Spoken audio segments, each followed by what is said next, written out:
نظروں کی طرح سر بھی جھکا رکھا ہے.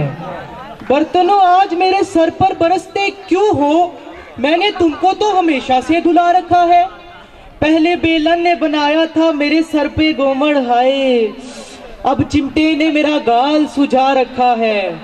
وہی دنیا میں مقدر کا سکندر یہاں ٹھہرا جس نے خود کو شادی سے بچا رکھا ہے. لو جی میں 6 فٹ کا جوان، دنیا کرے مجھے سلام، گھر والے سارے مجھ پہ حیران، دوست سارے میرے شیطان، محلہ سارا پریشان، لیکن بیگم کے سامنے میں بے زبان. جس طرح منہ میں میرے نہیں زبان، باہر میں سلطان، اندر بند میری مسکان. مسکان سے آ گیا آج کا عنوان، افسر کو بھی غلام بناتی ہے بیویاں. جناب والا میں پڑھ لکھ کر افسر تو بن گیا، لیکن میرے گھر والوں کو میرے سر پر صحرا سجانے کی پڑ گئی. ہمیں آتش نمرود میں کودنے کا ذاتی تجربہ تو نہ تھا، مگر وثوق سے کہہ سکتے ہیں کہ آتش نمرود میں بے خطر کودنے سے زیادہ خطرناک کام اس شمیم کی حسن آفرینیوں، سحر انگیزیوں اور حشر سامانیوں سے مشام جان معطر ہونا تھا.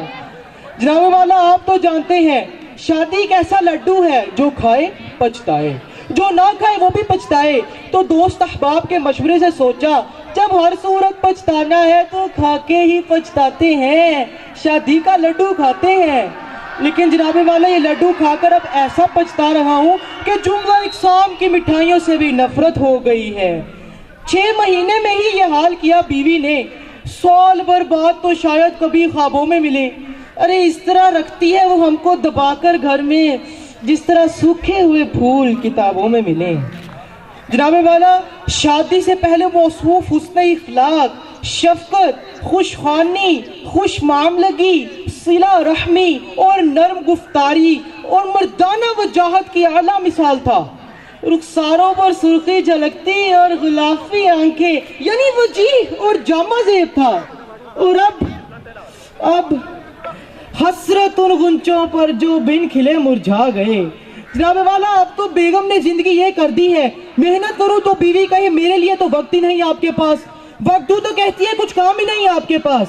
بیوی پر ہاتھ اٹھ جائے تو ظالم، بیوی سے پٹ جاؤں تو بزدل، بیوی کے آگے چلوں تو فرعون، بیوی کے پیچھے چلوں تو رن مرید، گھر سے باہر رہوں تو آوارہ، گھر میں رہوں تو نکارہ، بچوں کو ڈانٹوں تو جابر، نہ ڈانٹوں تو لاپرواہ، بیوی کو کام کرنے سے روکوں تو شکی مزاج، نہ روکوں تو عورت کی کمائی کھانے والا بغیرت.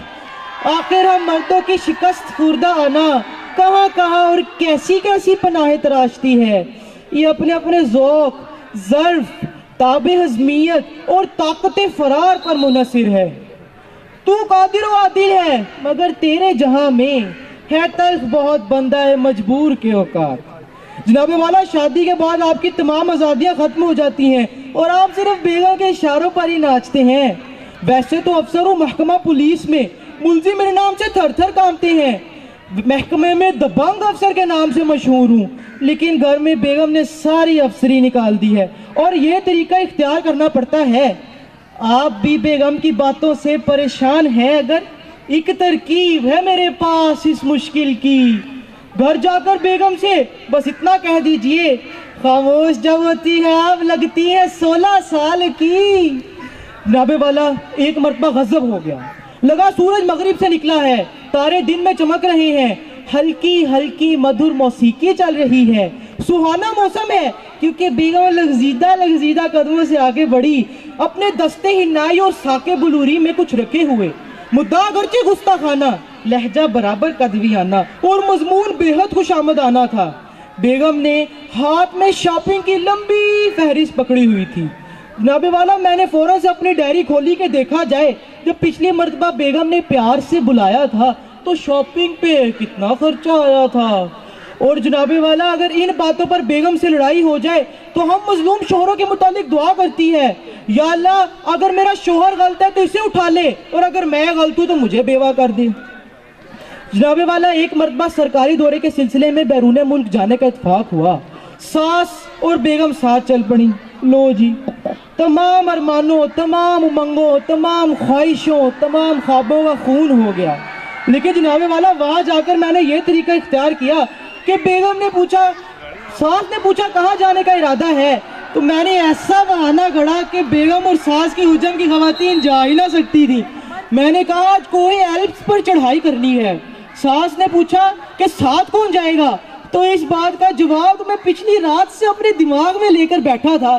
میں نے ذرا خضوع میں خشوع ملایا اور کہا قسم اس ذات کے جس نے دریا اور پہاڑ پیدا کیے ہیں، بڑی جینوا میں ہمارا کوئی نہیں. جناب والا گوناگوں مقامات کی سیر کی، رنگا رنگ ساتھیوں کی ہم نشینی اختیار کی اور ساتھ ہی ساتھ پری رخ گائیڈ کی آتش بیانیوں سے متاثر بھی ہو گئے. جناب والا تفریحی اختتام پر اپنی گائیڈ زہرہ جبیں سے وفود شوق سے ملنے اور اس کے دستے ناز سے ہاتھ ملانے کے چکر میں تھے کہ اچانک ایک ہاتھ گردن سے جا ٹکرایا، چٹاخ! اور جناب والا اس وقت دن میں تارے نظر آنے کی حقیقت کا ادراک ہو گیا اور یہ بات ثابت ہو گئی کہ بیگم کی سوچ ہی نہیں بلکہ اس کا دل بھی بہت چھوٹا ہوتا ہے. اس میں بہت تھوڑی سی جگہ ہوتی ہے، وہ بھی مہینے کے آغاز میں، جبکہ ہمارا دل بہت بڑا ہوتا ہے جس میں ہمسائی کے لیے محبت، دوست کی بیوی کے لیے محبت، بیوی کی دوست کے لیے محبت، سامنے والی کے لیے محبت، چائے والی کے لیے محبت، دودھ والی کے لیے محبت، یہاں تک کہ کام والی کے لیے بھی محبت ہوتی ہے. اور ان سب کے باوجود بہت جگہ بچ جاتی ہے.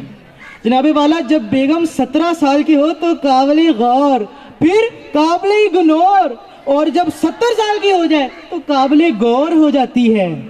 جناب والا ایک مرتبہ ہمارے ہمسائے جن کے گھر میں مرغیاں تھی، ان کے گھر کچھ مہمان رہنے کو آئے. انہوں نے گزارش کی کہ مرغیوں کو کچھ دن اپنے ہاں رکھ لیں. یقین جانے 6 مہینے مرغیوں کے دوران قیام میں بیگم کو ہم سے زیادہ محبت ان مرغیوں سے ہو گئی اور آخرکار ہماری بس ہو گئی. ایک مرتبہ بارش میں بھیگے بھیگے گھر آئے تو دیکھا کہ مرغیوں نے اپنے قدموں سے ہمارے بستر پر نقش و نگار بنا رکھے ہیں. جناب والا جلال میں آ گیا.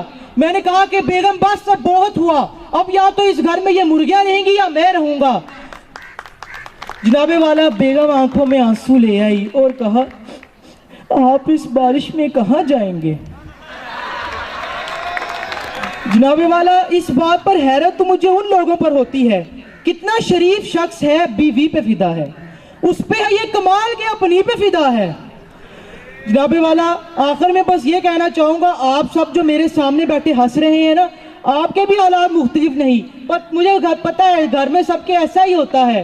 بس اب دعا ہے کہ اگر ایسی ہی زندگی گزرنی ہے تو پھر بقول جیدی یا رب دل جیدی کو ایک زندہ تمنا دے جو خواب کے پیاسے کو تعبیر کا دریا دے. اس بار جو مقام بدلو تو ایسی پڑوسن دے جو قلب کو گروا دے، جو روح کو تڑپا دے. بس سلام.